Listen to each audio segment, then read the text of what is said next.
Advogado acusado de violentar sexualmente 2 crianças é preso 12 anos depois do crime. Ele já havia sido condenado, mas recorria da decisão.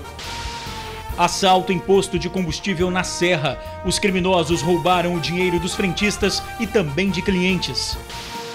Acidente envolvendo um boi deixa 3 feridos no sul do estado. O animal atravessava a pista quando foi atingido pelo veículo. Policial militar é acusado de espancar o próprio filho. Ele e 2 tios do adolescente teriam batido no menino porque o garoto quebrou, sem querer, o cordão de ouro do pai. Motociclista morre após acidente no sul do estado. A moto pegou fogo depois de bater de frente num caminhão. Eliminado nas quartas de final, o Capixaba sofreu com o jogo do Brasil e Bélgica. Logo no primeiro tempo, 2 gols do adversário e apesar da expectativa na virada, a seleção brasileira só conseguiu fazer um gol. Antes do jogo, capixabas tiveram que ter paciência. Trabalhadores foram liberados mais cedo para ver a partida e o trânsito parou nas principais vias da Grande Vitória. Nessa empresa de telemarketing, não dá para parar e ver o jogo. Enquanto atende, acompanha os lances e teve decoração e lanche especial. E na Serra, os vizinhos se uniram para torcer pelo Brasil. Teve rua decorada em verde e amarelo e torcida animada, mas o sonho do Hexa ficou para 2022. A gente volta em 1 minuto.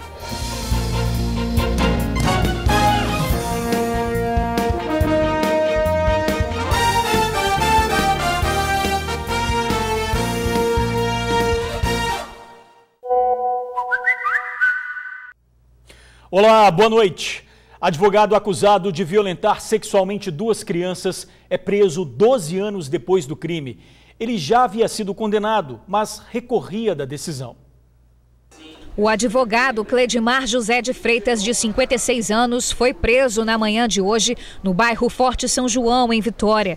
Ele é acusado de amordaçar e abusar sexualmente de 2 crianças que moravam ao lado da casa dele, um menino e uma menina de 7 anos cada. O crime aconteceu em 2006. Na época, uma vizinha teria presenciado a cena e informado a polícia. Mas só hoje, depois de 12 anos, o acusado foi preso. Ele foi descoberto a partir do monitoramento que nós passamos a fazer. Ele se utilizou de todas as vias recursais, inclusive o processo foi analisado pelo Superior Tribunal de Justiça, ou seja, chegou ao tribunal, ao STJ em Brasília, e ele não teve sucesso na sua defesa. A partir daí, então, foi expedido mandado de prisão e nós passamos a diligenciar aqui na Grande Vitória, tentando localizá-lo. Hoje, pela manhã, tivemos êxito, ele foi localizado no interior da residência e foi, então, cumprido esse mandado de prisão por sentença condenatória definitiva. É importante ressaltar que não cabe mais recurso. Cledimar alega que sempre brincou com as crianças, mas todas as acusações são falsas. Inventaram um monte de história que eu não tive como me defender, inclusive, porque na época havia um apelo muito forte que Michael Jackson envolvido com essas questões. E eu não fiquei indefensável, não tinha como me defender. Eles criaram um monte de história mirabolante, fantasiosas. O delegado explica que, como o fato aconteceu em 2006, o acusado responde pelo crime de atentado violento ao pudor. Nesse caso, ele irá cumprir uma pena de 8 anos e 2 meses de prisão. A sentença ela foi rápida, ela não demorou, foi bastante célere. Pelo fato de se tratar de um advogado, alguém que tem conhecimento da área jurídica, obviamente ele se utilizou de todos os meios, de todas as vias, de todos os recursos para protelar a decisão. E essa é uma grande chaga que nós temos no sistema jurídico brasileiro, porque há um excesso de recursos meramente protelatórios, que servem tão somente para atrasar o andamento do processo. Cledimar é formado em Direito pela Universidade Federal do Espírito Santo e exercia a profissão quando cometeu o crime. Ele não pode mais recorrer à decisão e será encaminhado à penitenciária estadual de Vila Velha, em Xuri. Assalto em posto de combustível na Serra. Os criminosos roubaram o dinheiro dos frentistas e também de clientes. Reparem, um carro preto chega, os 2 assaltantes saem dele e vão para onde os carros estão abastecendo. O motorista do aplicativo é a primeira vítima. Ele perde o carro. Depois, o outro assaltante que fica no pátio vai para cima do frentista e de um outro motorista que está abastecendo. Eu estava dentro do carro, quando o cara chegou eu fiquei sem situação sem movimento, que eu estava dentro do carro. E aí o cara rendeu o frentista, eu fiquei sem ação, não conseguia sair nem fazer nada. Eu tive que aguardar ele chegar, me abordar e me levar todos os meus pertences. Terminada a limpa, eles vão embora, ainda sendo seguidos pelo carro preto. O assalto aconteceu neste posto e pelo jeito não foi rápido não, viu? Porque o comerciante não perdeu apenas dinheiro e documento, e sim todo o material que tinha dentro do carro, como material fotográfico, notebooks e HDs.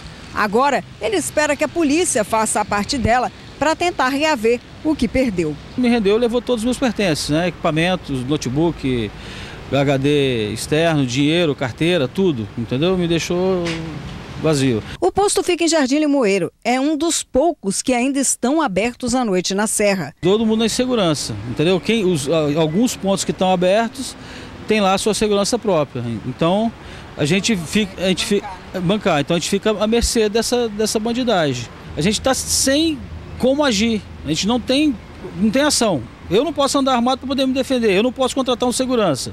Eu não tenho condições para isso, entendeu? O Estado não me dá segurança. E aí, como é que eu fico nessa? Motociclista morre após acidente no sul do estado. A moto bateu de frente num caminhão e pegou fogo. O motociclista teria cruzado a rodovia. O acidente aconteceu na BR-101 em Mimoso do Sul. O motociclista foi lançado por alguns metros e morreu na hora. O nome dele não foi divulgado pela polícia. O trânsito teve que ser desviado no trecho, mas já foi liberado. Policial militar é acusado de espancar o próprio filho. Ele e 2 tios do adolescente teriam batido no menino porque o garoto quebrou sem querer o cordão de ouro do pai. As fotos foram tiradas pela própria vítima, um adolescente de 15 anos. O menino foi espancado por 2 tios e pelo próprio pai, um sargento da Polícia Militar, lotado no 6º Batalhão na Serra. Pelo celular, a mãe recebeu as imagens, acompanhadas de um pedido de socorro. Quando eu abri a mensagem, estava escrito socorro, casa do meu pai, espancado e as fotos. Na hora eu entrei em desespero. Quando eu encontrei com ele na rua, todo molhado já e todo machucado. O menino confessa que tinha tomado um calmante da avó paterna. Tinha tomado remédio quando estava saindo de casa, eu acabei caindo na rua. E eu lembro deles me levarem para dentro de casa. Eu querendo ir pro banheiro, na hora que eu estava indo pro banheiro, meu pai veio me empurrar pro sofá. E eu segurei na blusa para não cair e acabei arrebentando o cordão de ouro dele. Aí ele ficou irritado, me jogou no sofá, começou a me bater. Aí o meu tio que estava lá começou a me bater também. Aí chegou o terceiro e os 3 começaram a me bater. Após a separação dos pais, que foram casados por 16 anos, o adolescente, que é filho mais velho do casal, optou por ficar com o sargento, com quem morava há cerca de 1 ano. Mas a vida com o pai não chegou nem perto do que o militar havia prometido. Ele falou assim que era eu e ele contra o mundo, que se eu morasse com ele eu ia ter as coisas, sabe? Eu ia ter roupa e tal. Mas não foi o que aconteceu. O caso aconteceu na quinta-feira da semana passada. Após levar o filho para casa, a mãe acionou a polícia, mas nenhuma viatura apareceu para dar prosseguimento à ocorrência. Situação bem semelhante ao que aconteceu há cerca de 1 ano atrás, quando foi ela a vítima de agressões por parte do militar. A dona de casa, de 34 anos, conta que quando foi agredida pelo ex-marido no meio da rua, foram os vizinhos que tiveram que intervir. Me pegou pelo pescoço, os vizinhos teve que intervir por mim. E ele, como militar, ele estava fardado no momento da agressão, estava armado. Então esse medo já vinha 1 ano atrás. Somente após a 3ª ligação para o 190, uma viatura foi enviada e os militares ainda tentaram convencê-la a não fazer a denúncia. A viatura já chegou já me falando que tinha conversado com ele antes, tinha ido até a casa dele antes e os amigos dele me pediram para não fazer a denúncia. Da Polícia Militar eu não tive apoio nenhum, nada. Fui à corregedoria 2 vezes, o que não adiantou nada. Quando eu preciso, que eu ligo para o 190, que eu chamo uma viatura, eles não vêm. Após registrar as denúncias na Delegacia da Mulher, a mãe conseguiu uma medida protetiva contra o militar. Mas agora se desespera por causa do filho. Tanto o pai do adolescente quanto os tios agressores moram bem próximos à casa deles. Eu tenho medo, né, de encontrar algum deles na rua. Sabe, eu não sei o que eles podem fazer. Sabe, eu acho que eles podem vir pra cima de mim. Eu não esperava que ele fosse fazer isso. Nós voltamos a pedir uma resposta para a Polícia Militar, mas não tivemos retorno. A Polícia Civil disse que investiga todos os casos que são registrados. O sonho do Hexa foi adiado. O Brasil perdeu para a Bélgica por 2-1 e foi eliminado do Mundial da Rússia. O capixaba acompanhou cada lance, torceu pela virada, mas não teve jeito. 3 horas da tarde, começa o jogo do Brasil contra a Bélgica. E na Rua da Lama, em Jardim da Penha, Vitória, o torcedor fazia a maior festa. E no meio da multidão, encontramos 2 figurinhas carimbadas. É a figurinha da Copa, moço. Você é o Neymar? Eu sou o Ney, o menino Ney. E você é o Felipe Coutinho? Isso mesmo. Bola rolando em Kazan, na Rússia, e por aqui, bares lotados. Quem não chegou cedo teve que assistir ao jogo em pé. E apesar da vibração positiva da torcida, foram os adversários que saíram na frente. A expectativa não era tomar esse gol logo de começo, né? Mas vamos continuar com o jogo bem aí. E vamos ver, né? Vamos botar o time pra cima no segundo tempo. Pois é, mais 1-0 dá para administrar. É placar para cobrar uma reação do time aos gritos. Mesmo assim, o Brasil não mostrou o futebol das últimas partidas e levou o segundo gol. Aí o torcedor já ficou desesperado. Intervalo da partida, Brasil 0, Bélgica 2, mas o torcedor não desanima. Apesar do placar, olha só, todo mundo só quer saber de festa aqui na Rua da Lama. Desse jeito o brasileiro gosta, é só tocar um pagode que todo mundo dança. O som deu uma animada na torcida, que assistiu ao início do segundo tempo confiante na virada. Até que a seleção deu um momento de alegria para o Brasil e fez um gol. Dá pra virar, vamos acreditar, caramba! Os capixabas continuaram acreditando na vitória. Pede mais uma porção aí, porque agora o clima ficou bom. É grito daqui, lance perigoso dali, mão na cabeça, coração na boca, mas o tempo se esgotou e o Brasil deixou a maior competição de futebol do planeta. É hora de voltar para casa, mas só para os jogadores, porque a torcida, apesar desse resultado, vai aproveitar que hoje é sexta-feira. Vida que segue, é isso aí, valeu. Pois é, chegar em casa para ver o jogo foi tarefa difícil para muita gente. É que o trânsito deu um nó, faltando pouco tempo para o Brasil entrar em campo. O trânsito se formou por todos os lados, mas os motoristas se mostraram felizes e até otimistas com a espera. Afinal de contas, sair cedo do trabalho numa sexta-feira de sol para ver o jogo do Brasil, nada mal, né?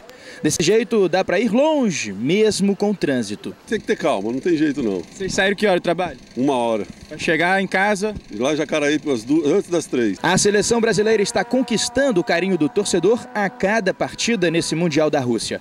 Ninguém quis perder o jogo desta sexta contra a Bélgica pelas quartas de final. Quem ia para Vila Velha teve que encarar uma missão contra o tempo. 1h30 da tarde e olha o trânsito. Terrível. 1 hora que eu estou na Reta da Penha. Mas a animação era visível. Essa galera começou a torcer já dentro do carro. As bandeiras traziam o clima do futebol. E o pessoal já vestiu a amarelinha para adiantar. Já adiantar a torcida já. No dia do jogo é de colocar a camisa, né? Aí já sai do trabalho, já troca de roupa. Aí no clima. Isso. Agora são 2h30 da tarde. O movimento de carros na pista já diminuiu. A rua começa a ficar com aquele clima de deserto, clima de feriado. Mas a todo momento nós vemos trabalhadores passando, alguns ainda estão nos pontos de ônibus à espera dos coletivos, mas apesar de toda essa demora para chegar em casa, eles estão bastante animados. Sair agora. E aí, vai dar tempo de chegar em casa? Rapaz, a gente vai parar no bar mais próximo aí.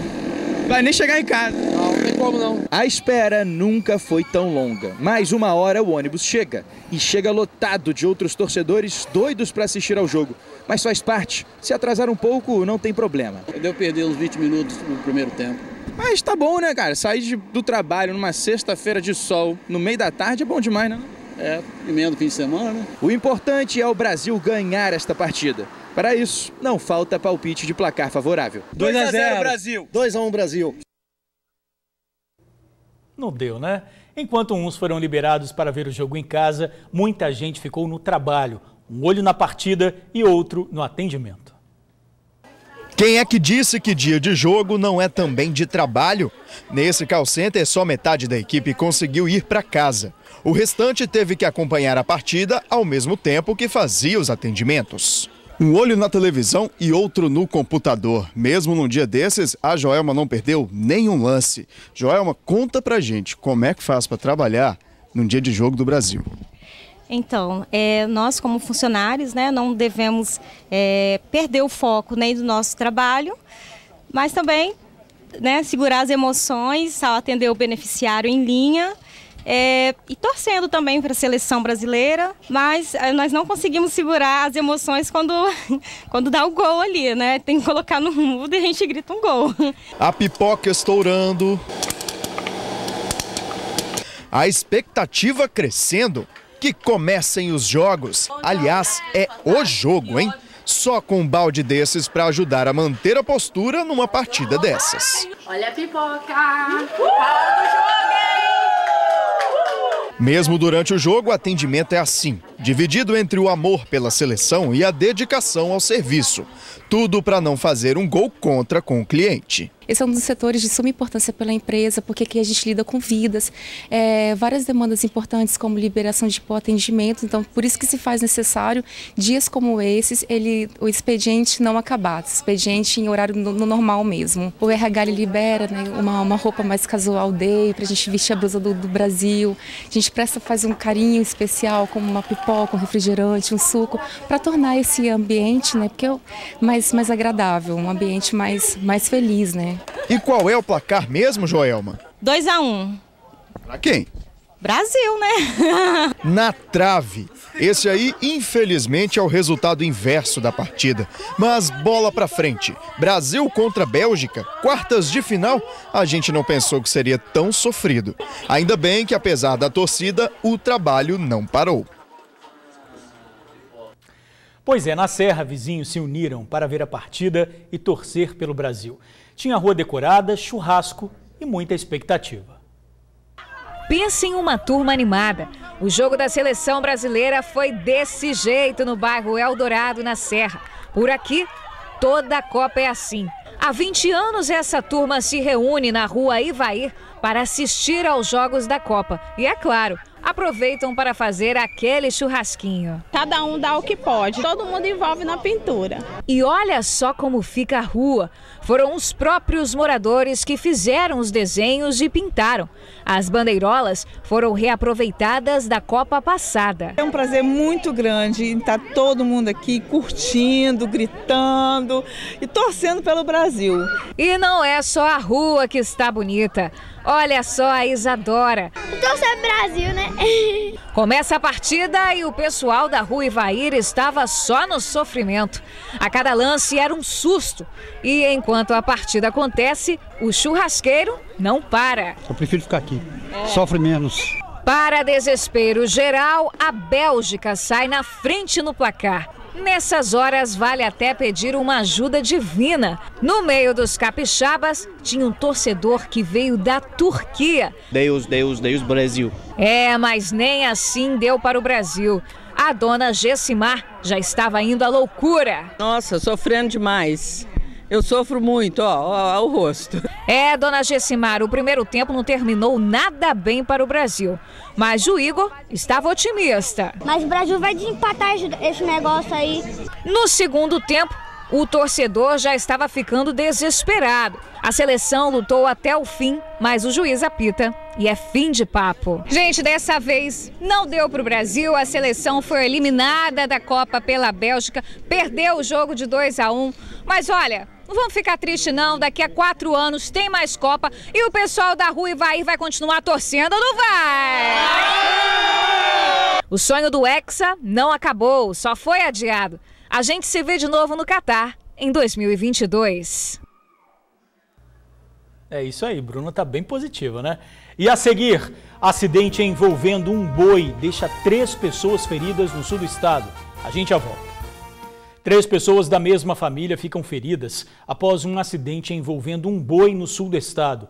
A batida aconteceu em Cachoeiro de Itapemirim. O animal atravessava a rodovia quando foi atingido pelo carro. O veículo rodou 2 vezes na pista e bateu num caminhão. A família estava no carro e seguia para uma consulta médica em Vitória. Havia neblina no trecho. O animal morreu na hora. Os feridos foram socorridos pelos bombeiros e levados para a Santa Casa do município. E a gente fica por aqui. Outras informações agora no SBT Brasil e amanhã no Tribuna Notícias, primeira edição. Muito obrigado por assistir ao jornal, pela companhia de sempre. Uma boa noite e um ótimo fim de semana.